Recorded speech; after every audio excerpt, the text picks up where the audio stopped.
राम राम, सत श्री अकाल, आदाब, नमस्कार दोस्तों। स्वागत है आपका अपने YouTube channel history by Vinod Kashyap के अंदर। दोस्तों, ये जो वीडियो है ये है मान सिंह, जो हम आमेर के शासक के बारे में पढ़ रहे थे, इसका पार्ट सेकंड है। फर्स्ट पार्ट में हमने मान सिंह की उपलब्धियों के बारे में जाना, मान सिंह के बारे में जाना कि उसका जन्म कहाँ हुआ, उसके पिता का नाम क्या था, उसकी माता का क्या नाम था, और यहाँ तक कि हमने ये भी जाना कि मान सिंह ने किस तरह अकबर की शरण में रहते हुए, अकबर की सेवा में रहते हुए, मुगलों की सेवा करते हुए उसने किन किन उपलब्धियों को क्या किया, प्राप्त किया। तो आज हम इस सेकंड पार्ट के अंदर मान सिंह की उन चीजों के बारे में पढ़ेंगे कि मान सिंह ने अपने काल के अंदर किन चीजों का निर्माण कार्य किया, ठीक है ना, कौन कौन से उसने मंदिर बनवाए, या किन जगहों पर उसके द्वारा उसके काल के अंदर क्या है क्या उसके दरबारी कवियों ने पुस्तकें लिखी हैं, या ये कह दीजिए कि उनके द्वारा लिखे गए ग्रंथ जो हैं वो हमें क्या जानकारी देते हैं। तो दोस्तों चलिए शुरू करते हैं। लेकिन शुरू करने से पहले मेरी आप लोगों से एक छोटी सी अपील, जो बच्चे मेरे चैनल पर नए जुड़े हैं वो मेरे चैनल को सब्सक्राइब कर लें और साथ ही साथ बेल आइकन को भी दबा लें कि मेरे आने वाले न्यू वीडियोस के नोटिफिकेशन जो है वो आपको मिलते रहें। तो चलिए दोस्तों शुरू करते हैं मान सिंह प्रथम पार्ट सेकंड।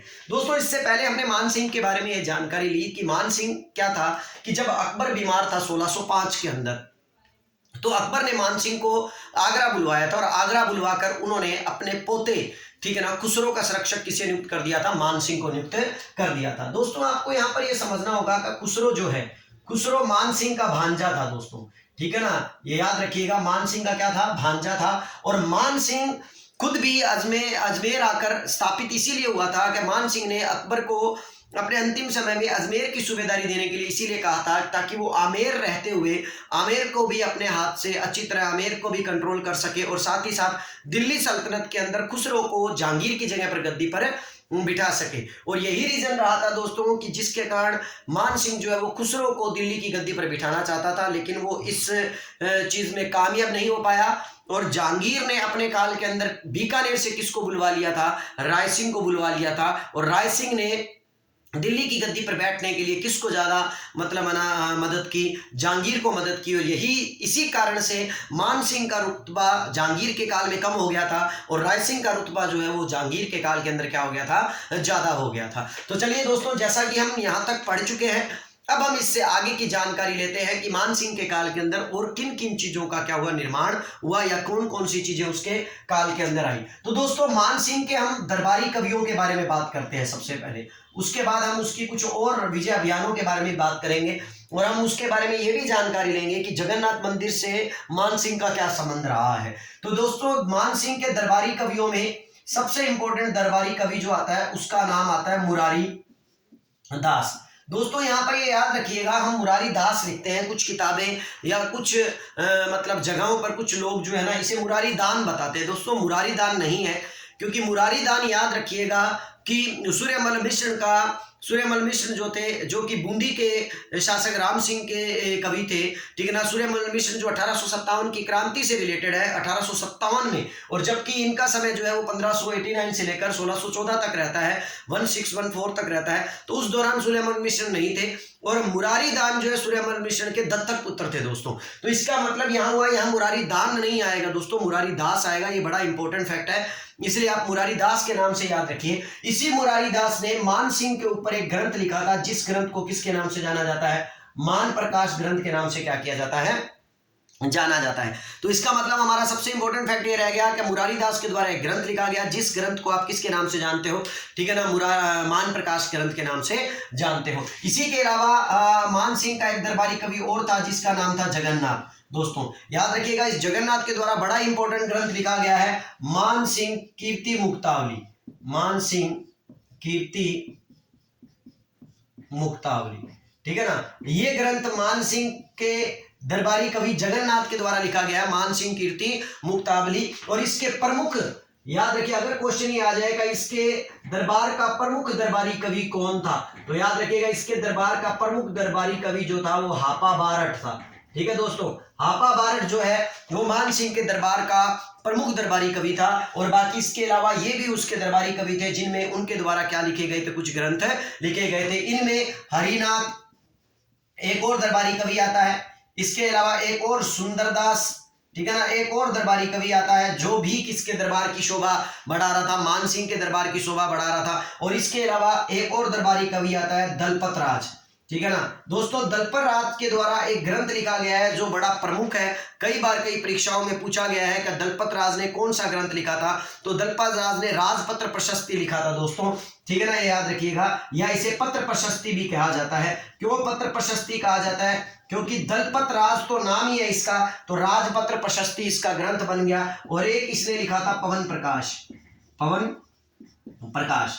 तो दोस्तों याद रखिएगा दलपत राज भी किसका दरबारी कवि था? मानसिंह, कछवाड़ शासक मानसिंह प्रथम का दरबारी कवि था। और उसके द्वारा पत्र प्रशस्ति और पवन प्रकाश नामक क्या लिखे गए थे? ग्रंथ लिखे गए थे। इसके अलावा एक पुंडरीक रत्नाकर भी है, पुंडरीक रत्नाकर। दोस्तों ये भी एक प्रकार से दरबारी कवि जो थे वो किसके थे? मानसिंह प्रथम के थे। हालांकि दोस्तों पुंडरीक रत्नाकर जो है मानसिंह के भाई माधो सिंह के मतलब ना शरण में रहा करते थे। लेकिन आपको समझना होगा कि पुंडरीक रत्नाकर माधो सिंह की शरण में चाहे रहते हो, लेकिन उस वक्त शासक कौन था? मानसिंह था। इसीलिए उसके दरबार की शोभा माना जा सकता है, उसके दरबार को क्या किया जा सकता है, मतलब ना उसकी शोभा या दरबारी कवि के रूप में इसे क्या किया जा सकता है? जाना जा सकता है। इसी पुंडरीक रत्नाकर ने एक तो ग्रंथ लिखा दुनी प्रकाश, दोस्तों याद रखिएगा, एक ग्रंथ लिखा दुनी प्रकाश, दूसरा ग्रंथ लिखा इन्होंने राग मंजरी और राग चंद्रोदय। दो ग्रंथ और लिखे इन्होंने, राग मंजरी और राग चंद्रोदय, राग चंद्रोदय, ये ग्रंथ लिखे हैं। और इसके अलावा एक इंपॉर्टेंट ग्रंथ रह जाता है पुंडरीक रत्नाकर का, जिसने उस ग्रंथ को नृत्य निर्णय के नाम से जाना जाता है। नृत्य, ठीक है ना,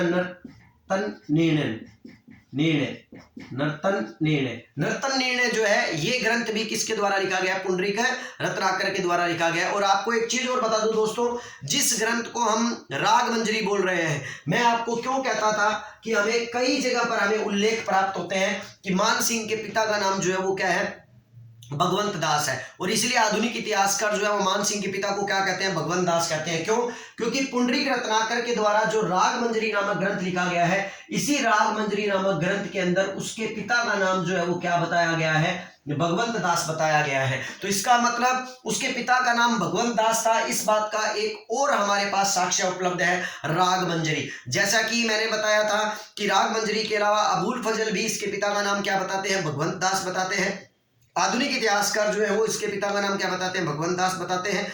इसीलिए ज्यादातर मानसिंह के पिता का नाम भगवंत दास लिया जाता है, लेकिन कई कई जगह पर क्या है? भगवान दास भी लिया जाता है, जिसके बारे में मैंने आपको बताया था कि बदायूनी और फरिश्ता नामक दो ऐसे इतिहासकार हैं जो मानसिंह के पिता का नाम क्या बताते हैं? भगवान दास बताते हैं। तो दोस्तों ये इनके दरबारी कवि थे, जिनके काल के अंदर कुछ घटनाएं हुई, कुछ मतलब ना ग्रंथ जो है वो निर्माण किए गए। इसके अलावा मानसिंह की एक और इंपॉर्टेंट बात है दोस्तों, मानसिंह का एक भाई था जिसका नाम था माधो सिंह।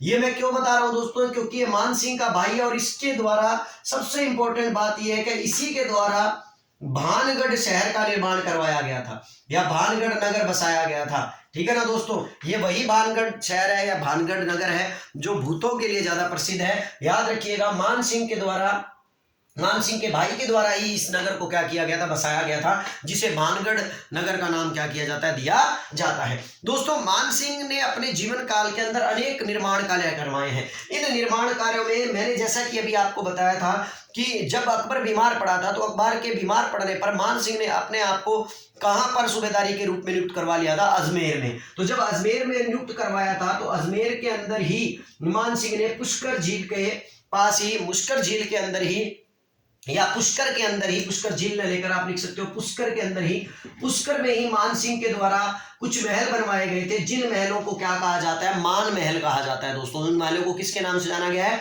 मान महल के नाम से जाना गया है, मान महल।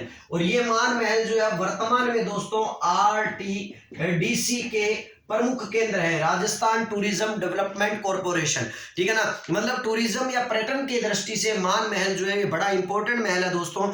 आज RTDC का यहाँ पर होटल चलता है, राजस्थान टूरिज्म डेवलपमेंट कॉर्पोरेशन का। ठीक है ना, और काफी बड़ा मतलब ना सुंदर स्थल है दोस्तों, ये याद रखिएगा। मानसिंह जो है, मानसिंह ने केवल पुष्कर में मान महल ही नहीं और भी अन्य जगहों पर कई निर्माण करवाए हैं, जिनको हम सीक्वेंस में पढ़ते हैं। पहले हम दरबारी कवियों के बारे में जान चुके हैं, अगर आप इसका स्क्रीनशॉट लेना चाहें तो ले सकते हैं। ठीक है दोस्तों, अब हम बात करेंगे मान सिंह के दरबार के अंदर ही नहीं बल्कि मान सिंह के काल के अंदर हुए निर्माण कार्यों के बारे में, या इधर उधर उसने जितने भी मंदिर बनवाए हैं उन मंदिरों के बारे में, उन कार्यों के बारे में। दोस्तों मान सिंह के काल के अंदर सबसे पहले जो मंदिर बनवाए गए थे, हम उन मंदिरों के बारे में बात करते हैं। जैसा कि मैंने अपने पिछले वीडियो में बताया था कि मान सिंह बंगाल के राजा केदार और लक्ष्मी नारायण से एक मूर्ति लेकर आए थे, जो मूर्ति किसकी थी? शीला देवी की। और इसीलिए शीला देवी का मंदिर मान सिंह ने कहां बनवा दिया था? आमेर के अंदर बनवा दिया था, अर्थात आमेर के अंदर उस मूर्ति को स्थापित करवा दिया था। इसलिए मान सिंह का एक मंदिर है शीला देवी का मंदिर, जो उसने कहां बनवाया है? आमेर के अंदर बनवाया है। दूसरी बात दोस्तों, यहां पर थोड़ा सा एक बार निर्माण कार्यों से हटकर बात करते हैं कि मान सिंह के जीवन के अंदर मान सिंह के 3 पुत्रों के को क्या हो गई थी?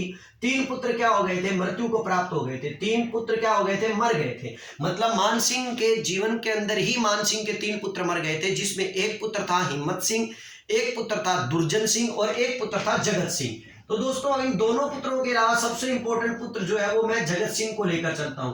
जगत सिंह को क्यों लेकर चलता हूं? क्योंकि जगत सिंह मर गया था और सबसे बड़ी बात थी कि इस जगत सिंह की माता जो थी उसका नाम था कंकावती। याद रखिएगा दोस्तों, कंकावती आ जाता है कहीं पर, कहने का कंकावती आ जाता है, दोनों को बोलने का ही तरीका है केवल, ठीक है ना। अब ये जो माता थी कंकावती, जो कि मान सिंह की क्या थी? पत्नी थी, और जगत सिंह की क्या थी? माता थी। तो कहते हैं जगत सिंह की जब मृत्यु हो गई थी, तो जगत सिंह की मृत्यु होने पर कंकावती बहुत बार मान सिंह को यह बात कहा करती थी कि आपने मेरे पुत्र के लिए कुछ नहीं किया, आप मेरे पुत्र के लिए कुछ कीजिए। तो कहते हैं कि मान सिंह जो है उसने अपने इसी मरे हुए पुत्र को की याद के अंदर उसने आमेर दुर्ग के अंदर एक मंदिर का निर्माण करवाया, जिस मंदिर को क्या कहा जाता है? जगत शिरोमणि मंदिर कहा जाता है। दोस्तों ये जगत शिरोमणि मंदिर जो है ये भगवान श्री कृष्ण का मंदिर है, और इसके लिए एक और किंवदंती प्रचलन में आती है, या इसके लिए कहा जाता है कि ये मंदिर मान सिंह ने अपने मरे हुए पुत्र जगत सिंह की याद में अपनी पत्नी कनकावती के कहने पर बनवाया था। और इस मंदिर के अंदर मान सिंह उस मूर्ति को लाकर मान सिंह ने स्थापित करवाया था जो जिस मूर्ति की पूजा मीराबाई किया करती थी। मीराबाई जो कि राणा सांगा की बहू थी और उसके पुत्र भोजराज की पत्नी थी, और वो क्या थी कि चित्तौड़ के अंदर मीराबाई का एक मंदिर बना हुआ है। उस मंदिर के अंदर काले रंग की भगवान श्री कृष्ण की पत्थर की मूर्ति थी, जिसकी पूजा मीराबाई किया करती थी।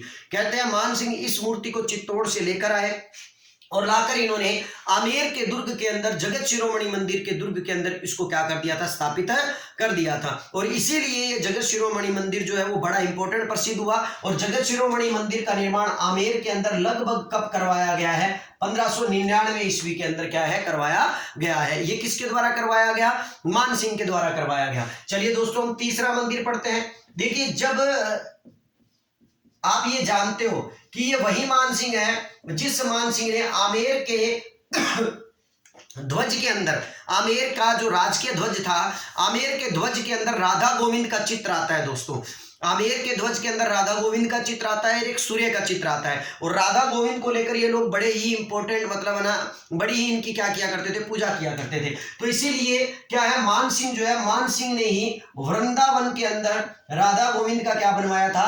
मंदिर बनवाया था। केवल वृंदावन में ही नहीं दोस्तों, वृंदावन के अलावा भी आप ये याद रखिए कि जयपुर के अंदर भी एक राधा गोविंद का मंदिर है, जो बड़ा ही प्रसिद्ध मंदिर है, जो बिल्कुल हवा महल के क्या है? बिल्कुल करीब पड़ता है। तो आपको ये समझना होगा कि जो आमेर के जो शासक थे वो राधा गोविंद के रूप में, उनकी राधा और गोविंद की क्या थे? आराध्य के रूप में उनकी पूजा किया करते थे। तो इसलिए राधा गोविंद का मंदिर जो है वो वृंदावन के अंदर किसके द्वारा बनाया गया? मान सिंह के द्वारा बनवाया गया। और आपको ये भी याद रखना पड़ेगा दोस्तों, मान सिंह जो है वो एक संस्कृत के अच्छे विद्वान थे, और इसीलिए वृंदावन से भी हमें जो डॉक्यूमेंट्स या जो साक्ष्य हमें प्राप्त होते हैं, उन साक्ष्यों के अंदर याद रखिएगा मान सिंह के किस पिता का जिक्र मिलता है? भगवंत दास का जिक्र मिलता है। और मैंने आपको बताया इसीलिए आधुनिक इतिहासकार इन सब बातों को देखते हुए उनके पिता का नाम क्या बताते हैं? भगवंत दास क्या करते हैं? बताते हैं। दोस्तों जब मान सिंह को बिहार की सूबेदारी दी गई थी, जब वो जिस वक्त वो पटना में था, बिहार के अंदर था, तो वहां पर कहते हैं मान सिंह के द्वारा एक मंदिर बनवाया गया था, जिस मंदिर का नाम क्या था? भवानी शंकर मंदिर। ठीक है दोस्तों, तो याद रखिएगा भवानी शंकर मंदिर जो है मान सिंह के द्वारा कहां बनाया गया है? पटना के अंदर, पटना कहाँ पड़ता है? बिहार के अंदर। तो पटना बिहार के अंदर भवानी शंकर का मंदिर जो है वो भी किसके द्वारा बनाया गया था? मान सिंह के द्वारा बनाया गया था। दूसरी बात, मान सिंह के द्वारा ही एक मंदिर और बनवाया गया था, जो मंदिर क्या था? महादेव जी का मंदिर, अर्थात भगवान शिव का मंदिर। ठीक है दोस्तों, महादेव जी का मंदिर जो है वो मान सिंह के द्वारा कहाँ बनवाया गया? मान सिंह के द्वारा यह मंदिर जो है वो भी बिहार के अंदर बनवाया गया था। और ये लेकिन बिहार के किस क्षेत्र में बनाया गया था? गया के क्षेत्र के अंदर क्या किया गया था? बनाया गया था। गया बिहार के अंदर महादेव जी का मंदिर उसने क्या किया था? निर्माण किया था। अर्थात दोस्तों इस बात से एक बात स्पष्ट नजर आती है कि मान सिंह जो है वो हिंदू धर्म को लेकर बड़ा कट्टर था। और इसी विषय में मैं आपको एक छोटी सी दो कहानियां बताता हूं, जिससे आपको मान सिंह के बारे में कुछ पता लगेगा कि मान सिंह किस कदर मुगलों के प्रति वफादार भी था, लेकिन हिंदू धर्म के प्रति अपने आप को क्या था, मतलब ना अधिक प्रधानता भी रखता था, उसके लिए क्या था, मजबूत भी था अपने धर्म के लिए। तो वो कैसे है? एक बार की बात है दोस्तों कि दरबार के अंदर अकबर मजाक के मूड में था। तो मान सिंह को अकबर ने देखा, तो मान सिंह को देखते हुए अकबर ने कहा कि मान सिंह, जब खुदा नूर बांट रहा था तो तुम कहाँ थे? क्योंकि मान सिंह ज्यादा सुंदर नहीं था, ठीक है ना, अकबर भी ज्यादा सुंदर नहीं था दोस्तों, ये भी याद रखिएगा, वो भी बेडोल ही था, ठीक है ना। और लेकिन मान सिंह क्या था, ज्यादा उससे भी कहीं मतलब ना कम था। तो अकबर ने बोला कि जब खुदा नूर बांट रहा था तो मान सिंह तुम कहाँ थे? तो मान सिंह उस बात को जवाब देते हुए अकबर को कहते हैं, और अपनी वाक पटुता और अपनी चतुराई से वो अकबर का दिल जीत लेते हैं। और वो ये कहते हैं कि जिले इलाही जहां पना, जब खुदा नूर बांट रहा था तो मैं उस लाइन के अंदर आगे खड़ा था जहां पर त्याग, बलिदान और सबसे बड़ी बात कि क्या है, क्या मतलब स्वामी भक्ति क्या हो रही थी, बट रही थी। इसीलिए मैं कभी भी अपने दुश्मन को पीठ और अपने दोस्तों को क्या नहीं देता, जवाब नहीं देता, या उनको कभी भी जवाब नहीं दिखाता।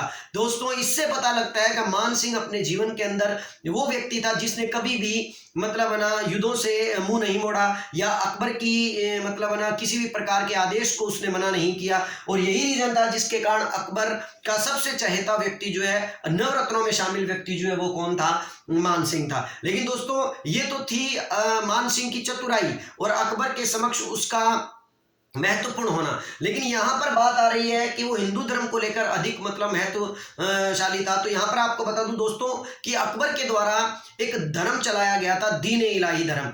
जब ये दीन इलाही धर्म चलाया गया था तो अकबर के इस धर्म को केवल स्वीकार करने वाला एकमात्र हिंदू था जिसका नाम था बीरबल, ठीक है। लेकिन कहते हैं कि इस दीन इलाही, जब मान सिंह अकबर का इतना चाहता था तो अकबर ने एक दिन मान सिंह को कहा कि मान सिंह तुम क्यों ना मेरे धर्म को स्वीकार कर लेते, क्यों ना तुम दीन इलाही को स्वीकार कर लेते।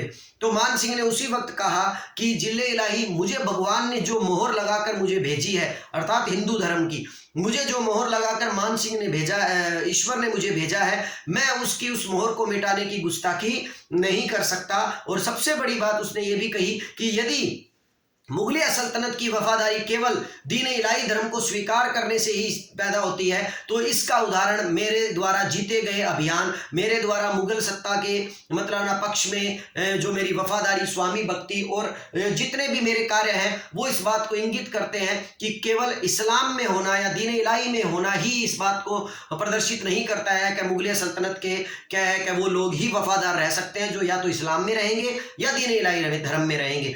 इससे अकबर इस बात को समझ गया था कि मान सिंह हिंदू धर्म को लेकर बड़ा ही क्या है, मतलब ना कट्टर है। लेकिन यहाँ पर यह बात भी समझ में आ गई थी कि मान सिंह अकबर के विरुद्ध कभी भी नहीं जा सकता, अकबर का बिल्कुल वो क्या है, खास है। तो इसलिए दोस्तों याद रखिएगा, मान सिंह की ये बड़ी ही इंपॉर्टेंट बातें हैं जिससे हमें मान सिंह के चरित्र का भी हमें क्या लगता है, पता लगता है। दोस्तों मान सिंह के लिए एक और बात बता दूं, नंबर 6 पर, जब मान सिंह लाहौर की तरफ गया था, क्योंकि आपको मैंने बताया था कि मान सिंह को लाहौर की सूबेदारी भी दी गई थी। इसके बारे में हम और अधिक जानकारी आगे भी लेंगे, क्योंकि मैं एक बार और दोबारा इसका पूरा विवरण दूंगा इसी वीडियो के अंदर। जब मान सिंह को लाहौर की सूबेदारी दी थी तो दोस्तों मान सिंह ने लाहौर के अंदर 2 कलाएं देखी थी। एक तो कौन सी कला देखी थी, ब्लू पोल्ट्री, और दूसरी साथ ही साथ उसने कौन सी कला देखी थी, मीनाकारी। दोस्तों ये दोनों की दोनों आज वर्तमान के अंदर जयपुर की प्रसिद्ध है। ब्लू पोल्ट्री जिसके अंदर स्वर्गीय कृपाल सिंह शेखावत का नाम लिया जाता है जो इंपॉर्टेंट व्यक्ति हैं, और मीनाकारी के लिए आप जानते हो सबसे इंपॉर्टेंट क्षेत्र जो माना जाता है वो क्या माना जाता है, जयपुर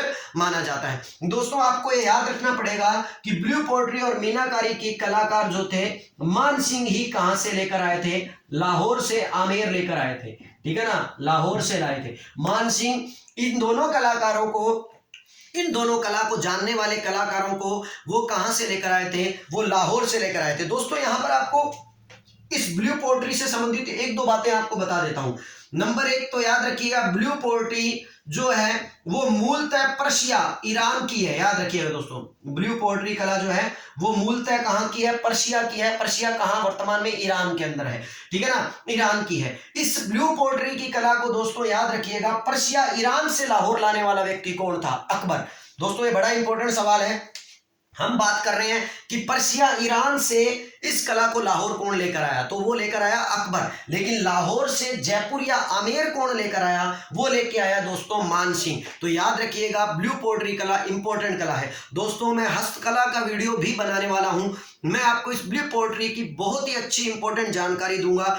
मेरे चैनल के साथ बने रहिए। अगर मेरे चैनल को सब्सक्राइब नहीं किया है तो चैनल को सब्सक्राइब कर लीजिए, क्योंकि मैं ब्लू पोएट्री को आपको इतना अच्छी तरह से समझाऊंगा कि ये किस तरह बनाई जाती है और इनमें किन चीजों का मिश्रण किया जाता है और मिश्रण कर कर इसको किस तरह से तैयार किया जाता है और फिर ये ब्लू पोएट्री के नाम से क्या होती है, प्रसिद्ध होती है। तो दोस्तों याद रखिएगा, ये दोनों कलाओं के कलाकार जो थे वो लाहौर से आमेर लाने को श्रेय किसको दिया जाता है? मानसिंह प्रथम को दिया जाता है। चलिए दोस्तों नेक्स्ट बात करेंगे। अब मैं यहां पर आपको एक और इंपॉर्टेंट जानकारी देना चाहूंगा दोस्तों, जिसके बारे में सबसे इंपॉर्टेंट बात क्या है कि 1613 के अंदर एक प्रशस्ति लिखी गई थी। 1613 ईस्वी की एक प्रशस्ति है दोस्तों, जिस प्रशस्ति का नाम है जमुआ रामगढ़ प्रशस्ति, ठीक है ना। जमुआ या जमुआए रामगढ़ प्रशस्ति, जमुआए माता थी, ठीक है ना, तो इसलिए जमुआए रामगढ़ प्रशस्ति बोल देते हैं, या इसका केवल नाम क्या लिया जाता है, इतना, जमुआ रामगढ़ प्रशस्ति, ठीक है ना। रामगढ़ क्षेत्र के अंदर इनकी कुल देवी है दोस्तों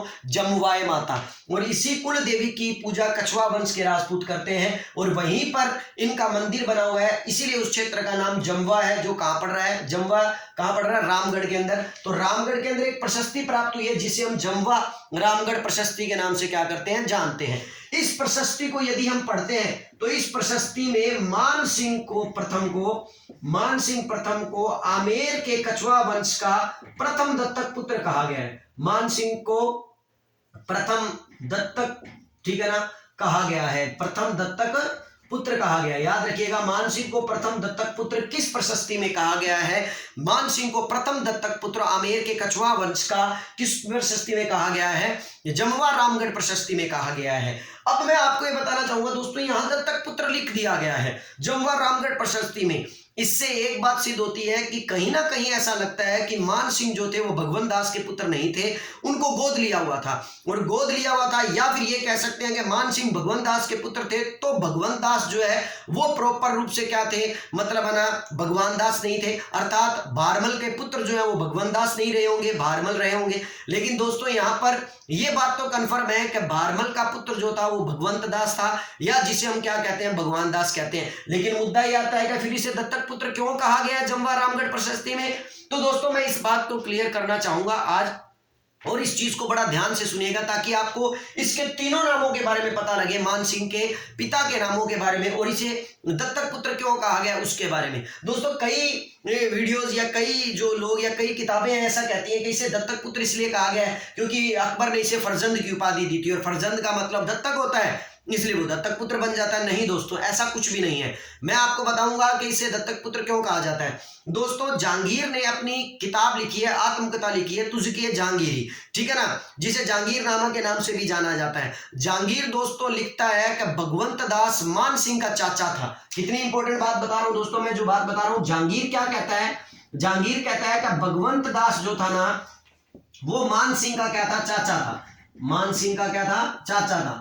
अब मानसिंह का चाचा था भगवंत दास, तो अब ये हुआ क्या भाई, हुआ ये कि आमेर की गद्दी पर कौन बैठा हुआ था, भगवंत दास बैठा हुआ था, और मानसिंह का ये चाचा था। और आगे वो कहता है कि भगवंत दास का जो भाई था जिसका नाम था भक्कू दास, ठीक है ना, जो भक्कू दास जो था उस भक्कू दास का पुत्र था कौन, मानसिंह। तो कहते हैं कि इस भक्कू दास से मानसिंह को गोद लिया था भगवंत दास ने, और भगवंत दास ने गोद लेकर ही इसे क्या किया था, अपने पुत्र के रूप में क्या किया था, स्थापित किया था। और तब अकबर के पास इसको बाद में 12 वर्ष की आयु में क्या किया था, भेजा गया था। इससे एक बात पता लगती है कि जहांगीर जो है वो क्या है, मानसिंह के पिता का नाम क्या बताता है, भक्कू दास बताता है, और सबसे बड़ी बात, भगवंत दास को उसका चाचा बताता है और गोद लिया पुत्र बताता है।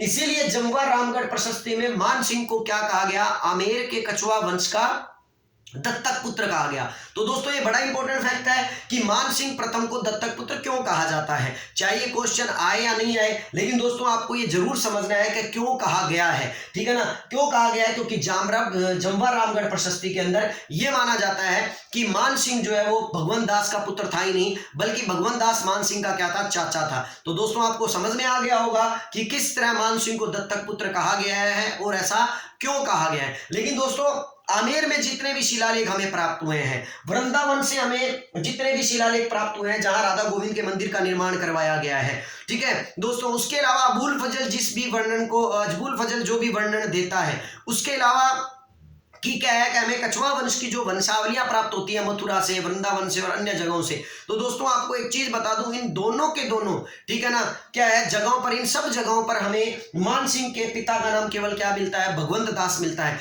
इसलिए आधुनिक इतिहासकार न तो भगवान दास को प्राथमिकता देते हैं और न किसको देते हैं, बक्कू दास को प्राथमिकता देते हैं। वो केवल उसके पिता का नाम क्या बताते हैं, भगवंत दास बताते हैं। लेकिन ये फैक्ट सबसे इंपॉर्टेंट हो जाता है कि मान सिंह प्रथम को किस प्रशस्ति के अंदर आमेर के कछुआ वंश का प्रथम दत्तक पुत्र बताया गया है। मतलब इससे पहले सारे के सारे राजाओं के पुत्र रहे हैं, लेकिन मान सिंह जो है वो गोद लिया हुआ पुत्र था और उसे गद्दी पर बिठाया गया था। ऐसा किस प्रशस्ति में कहा गया है, जमवा रामगढ़ प्रशस्ति के अंदर कहा गया है। तो दोस्तों एक बार इसका आप स्क्रीनशॉट ले लीजिए ताकि हम इसके बाद की आगे की जो जानकारी है वो जारी रखें।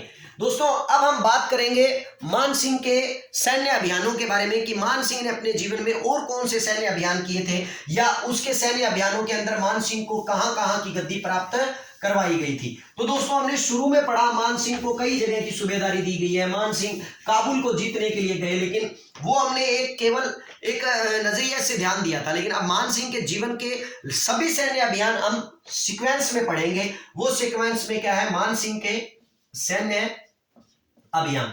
दोस्तों मैंने आपको बताया था मान सिंह ने अपने जीवन के अंदर प्रथम सैन्य अभियान सन 1659 के अंदर किया था। सन 1659 के अंदर 1659 के अंदर रणथंबोर का अभियान किया था सुरजन राय हाड़ा के खिलाफ। उस वक्त अकबर उसका नेतृत्व कर रहा था, ठीक है ना, और मान सिंह सेनापति के रूप में नहीं था। मान सिंह नीचे अकबर के नीचे रहकर क्या करने गया था, शासन मतलब ना इस अभियान के अंदर गया था। तो हम इस मान सिंह का प्रथम अभियान किसे मानेंगे, रणथंबोर के अभियान को मानेंगे। तो याद रखिएगा मान सिंह का प्रथम अभियान जो है वो कौन सा है, रणथंबोर का अभियान है। और रणथंबोर का अभियान जो है उसने कब किया, 1569 ईस्वी में। किसके खिलाफ किया, सुरजन राय हाड़ा के खिलाफ किया, ये भी याद रखिएगा। चलिए नेक्स्ट अब हम बात करते हैं सेकंड नंबर पर। दोस्तों सेकंड नंबर पर अकबर ने मान सिंह को कहां भेजा, गुजरात भेजा। क्यों भेजा गुजरात, क्योंकि दोस्तों गुजरात के जो शासक थे, गुजरात के जो मुस्लिम शासक थे वो अकबर को पसंद नहीं करते थे और अकबर के खिलाफ थे।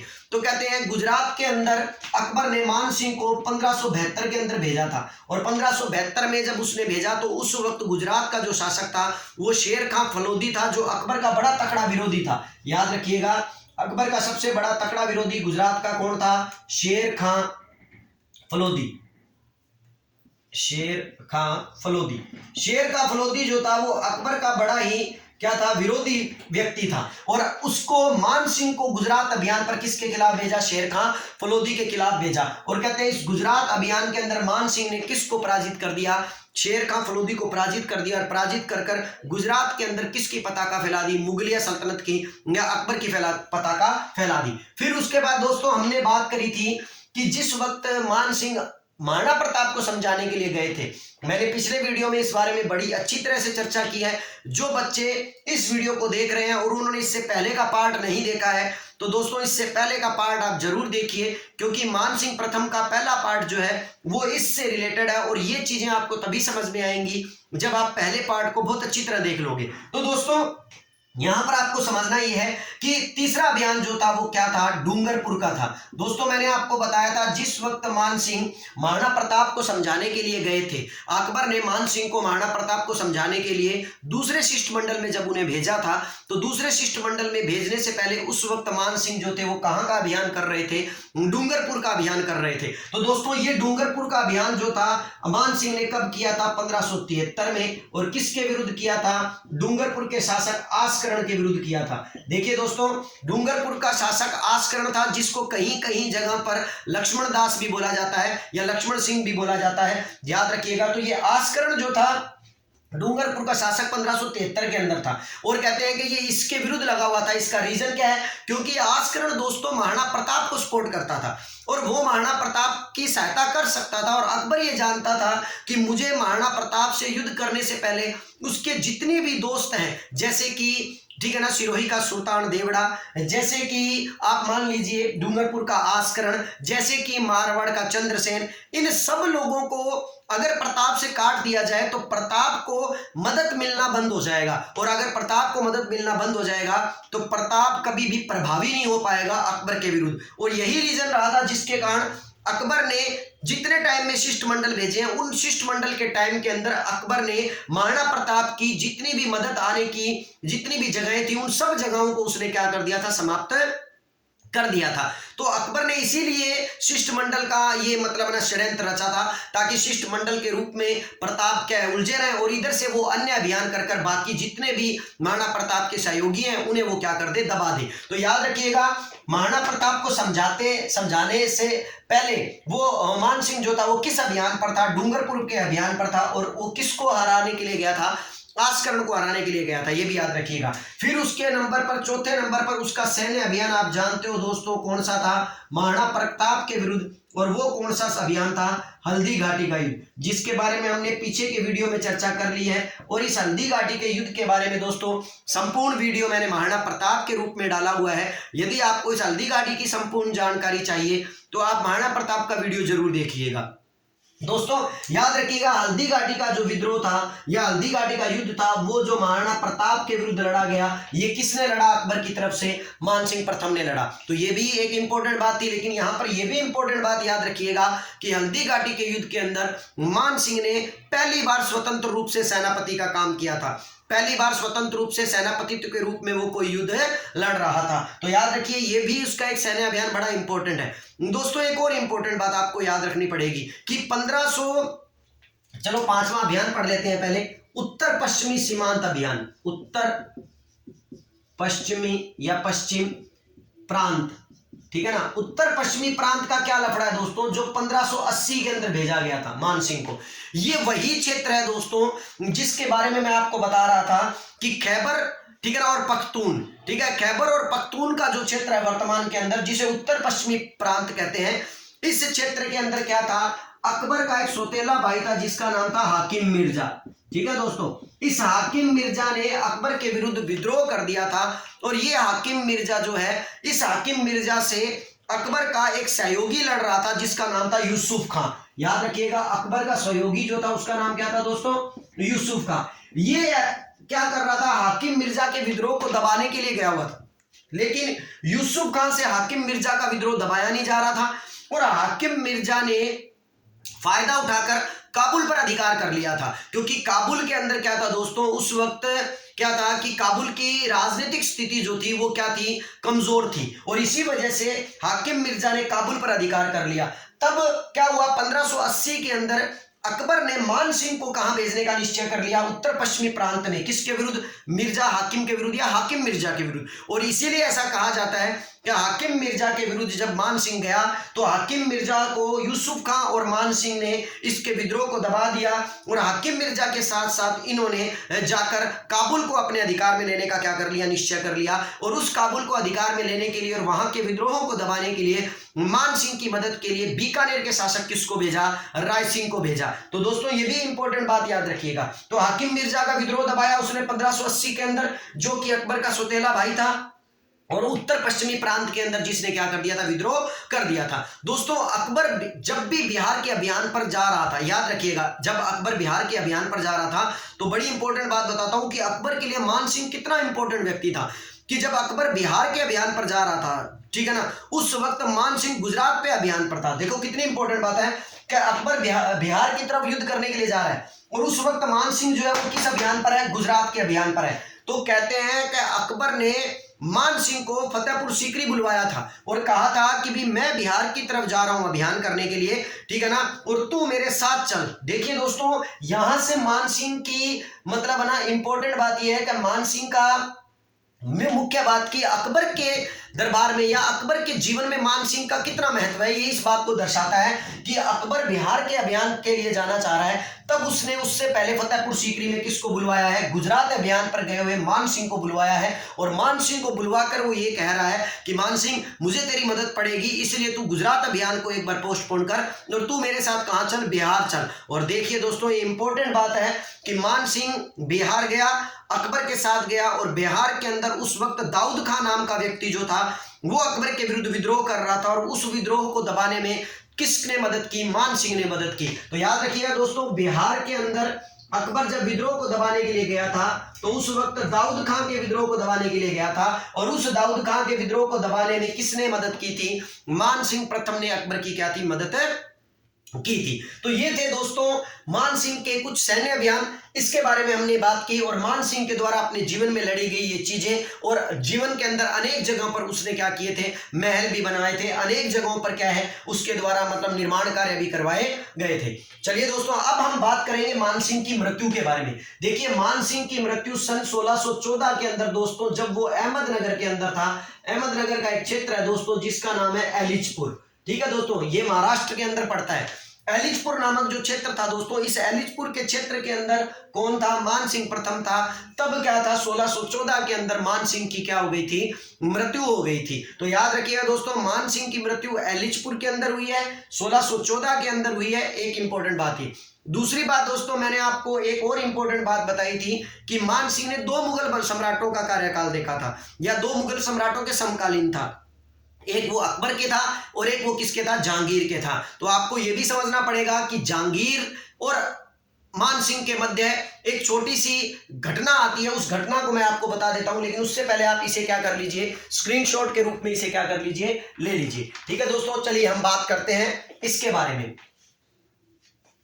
दोस्तों, जहांगीर के काल के अंदर आपको मैं एक घटना बताऊंगा मान सिंह की, कि जीवन के अंदर मान सिंह के बारे में कहा जाता है कि उसने बहुत सी उपलब्धियां हासिल की थी, लेकिन मान सिंह ने जहांगीर के काल के अंदर मलिक अंबर के विरुद्ध दक्षिण का अभियान किया था।